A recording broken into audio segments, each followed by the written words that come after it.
Roger, when I was a teenager back in the 1970s, I remember a song that came out talking about the age of Aquarius. Mm-hmm.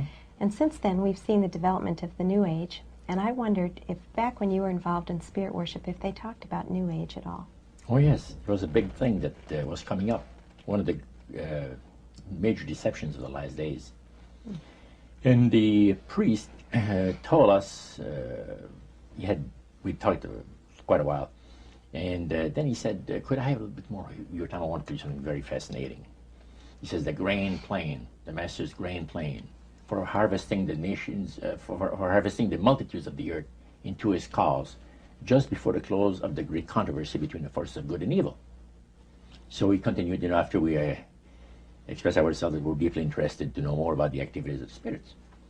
And he said it's going to be done in a unique manner. This grand plan is going to take people are going to eat the stuff.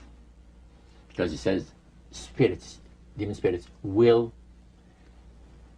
declare themselves to be inhabitants of far distant planets in the galaxies that are coming to warn the inhabitants of planet Earth of the impending destruction of the planet unless something seriously proper is done to avoid it.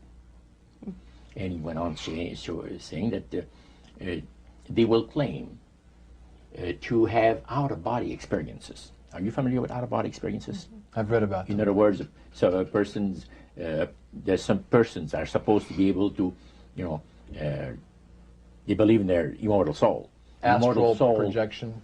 Yes, right. Goes into different parts of the world and sees things and come back and then they write all about it. I've heard of that. So, due to the fact that the millions of the earth, people, believe in people having an immortal soul, it has to be readily accepted when the spirits will, through a trance medium, converse with influential people of the land, you see.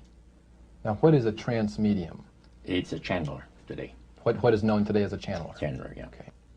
Okay. Shirley MacLaine's experience of getting involved with spiritism and with the supposed inhabitants of far distant planets in the galaxies, I taped the whole thing. It's 3 hours. And you were hearing the fulfillment of what this high priest had said 45 years ago. Yeah, exactly.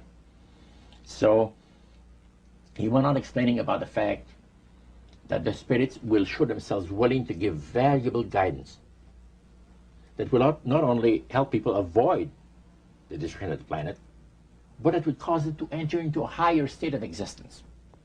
For instance, he said the spirits will promise, and this is a big word, promise, that if their recommendations are followed carefully, they will usher in a glorious new age of peace and prosperity, and there'll be, there'll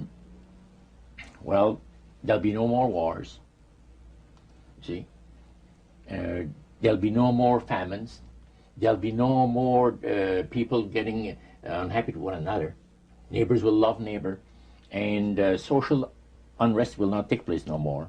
It'll be there'll be perfect happiness for 1,000 years. That's what the Spirit is going to promise. And almost like the Garden of Eden created all over again. And now we find that a lot of preachers are preaching the great age of glorious new age of victory over wars, victory over social unrest, victory over famines, and victory over all kinds of and he used the words New Age to describe what was coming. It would be a glorious new age, yeah. And this is exactly what the movement is all about today.